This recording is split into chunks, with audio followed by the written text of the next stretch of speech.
Here we are with part 2 of our Saints and Animals. I'm going to lead off with Martin de Porres, a Dominican, Peruvian. He lived in the late 16th and early 17th centuries, and he was part African American and part Spanish. So he was mixed, and he was so holy. Lots of miracles, lots of grand things happened through him. Humble, holy man.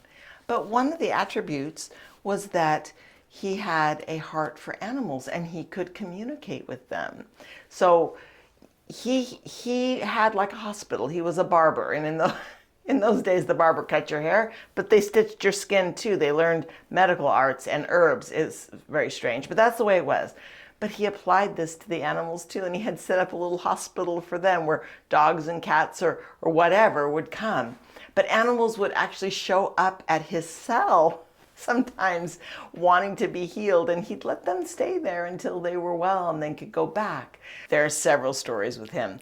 One is that the Dominican brothers brought him 2 bulls. One was older, one was younger, and they were always fighting, and it was just difficult to have them, and they didn't know what to do with these bulls. So Martin, he has a talk with the bulls, and he makes a deal with the older bull. He said, you need to just let the younger bull eat first and have his fill. He needs more than you. And the bull obeyed, and he even kissed Martin, with his snout. He loved the attention he got from Martin. He and the younger bull were obedient, and they got along ever since. Is that a sweet story? Another story was that the monastery was overrun with mice.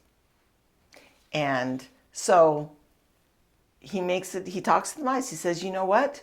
You need to leave the monastery. You need to be out of our food. You need to be out of our clothes, everything. You need to live somewhere else, and I'll feed you. So if you stay out of the monastery, I'll feed you. This is the deal he made with the mice. And you know what? He kept his end of the bargain, and so did they. The infestation quit, but he always went outside the monastery, and he brought them some food every day.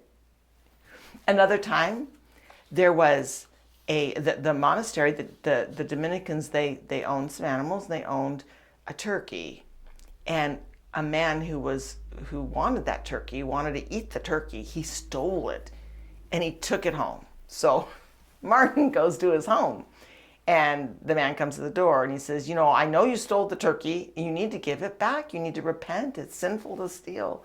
And the man denied it. Well, then he denies it, and Martin can hear the gobble in the back, and so the man's, he's busted. He confesses, he's sorry, he repents, he gives the turkey back.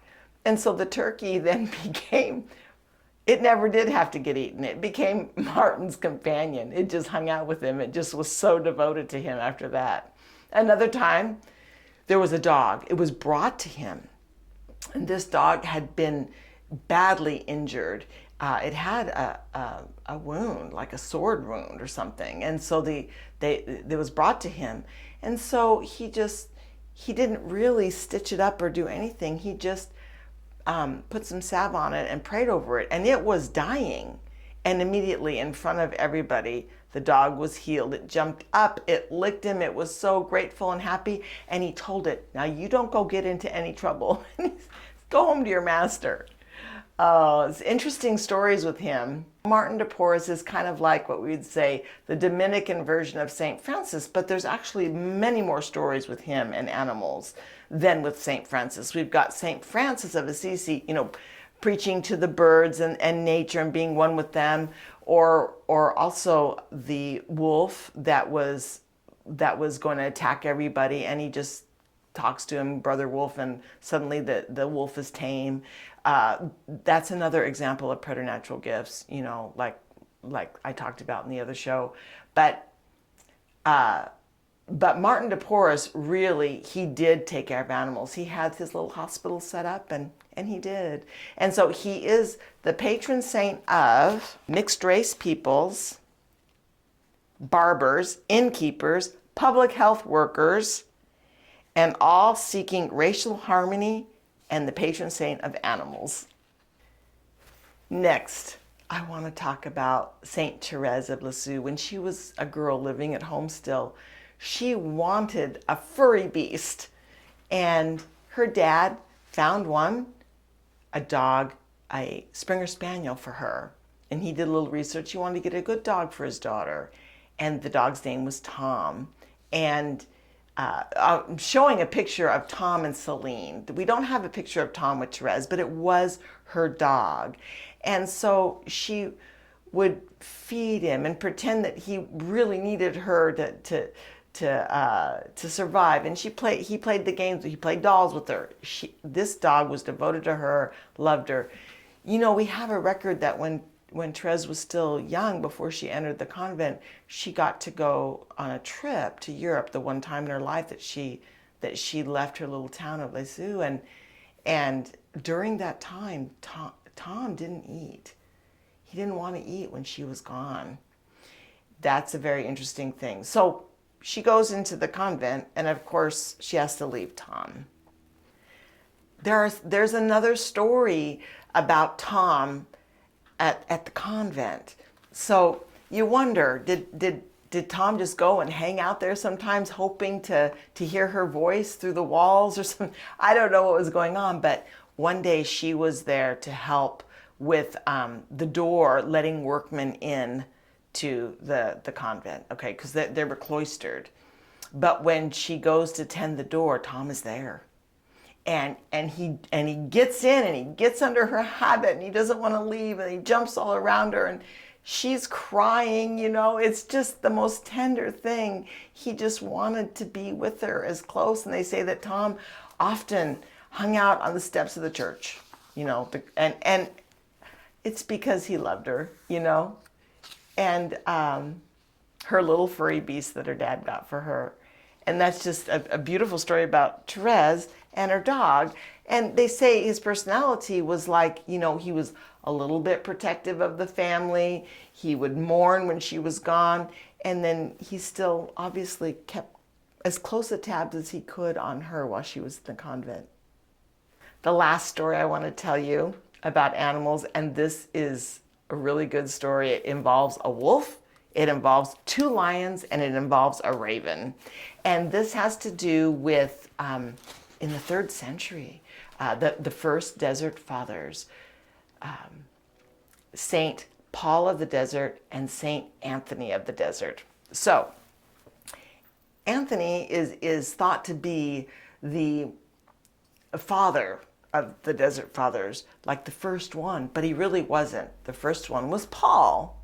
Paul had lived there, and so Anthony at this time, he's 90-ish, and Paul is like 113. So he lived there his whole life. He went as a young man and lived in the desert his entire life.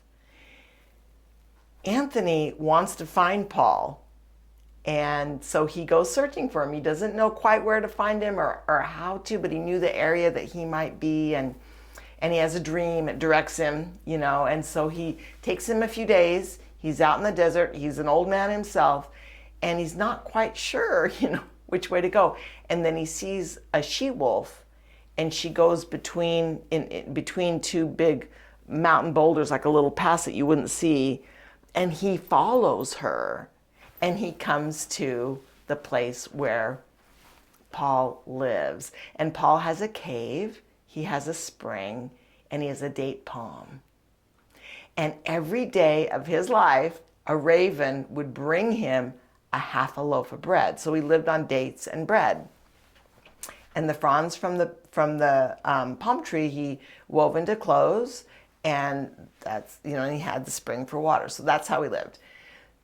So he finds him.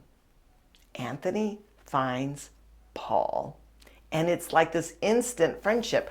Anthony wants a contemporary. He wants a father, someone he can ask questions to, someone who's further along in the spiritual life than him. And he finds Paul, but Paul knows that he's dying very soon and that Anthony was sent to bury him. And so anyway, they meet. It's beautiful. The raven this day drops a whole loaf of bread instead of a half because there's two of them. And they share the bread. They spend the whole night talking. It's just wonderful. But St. Paul sends Anthony away requesting the cloak of St. Athanasius. And so St. Anthony wants to go get it for him. So he takes the couple of days to go get it and then returns. And this is quite a lot of traveling that he's doing as an old man. The reason why Paul sent him away was because Paul knew he was dying and he wanted to spare Anthony seeing him die. So when Anthony is approaching the cave with the cloak of Athanasius, he's approaching and he sees Paul's soul go. So when he gets there, he's a little confused because Paul is praying. But he's in the posture of prayer and he's dead. So quickly he realizes Paul has died. So what to do now? Because he's an old man and Paul needs to be buried. He doesn't know what to do. He brings his body outside the cave, not able to dig the desert sand, no tools, not even the body to do it at over 90 years old. And so he's just not sure how this is going to go. And then he looks in the distance and he sees two lions galloping towards him. And his first thought was, oh no, they're going to eat me. Oh no, they're going to eat the body of Paul. He's not quite sure what to do. But they arrive and they sniff the holy body of Paul. And they lift their heads up and they roar to heaven. And then they start digging. They dig the grave for Paul. So at the burial, St. Anthony says the prayers, and while he's saying the prayers and commending Paul's body to the earth, the lions, the pair of them, their heads are bowed. And then when he's done, they reverse bury, they dig the opposite direction and they fill the grave. So they took care of that. Another example of this communion with saints and animals. So they took care of it. And then they went to Anthony for a blessing.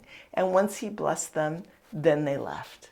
And that is the story of the lions and St. Anthony of the desert and Paul of the desert. All you angels and saints, pray for us.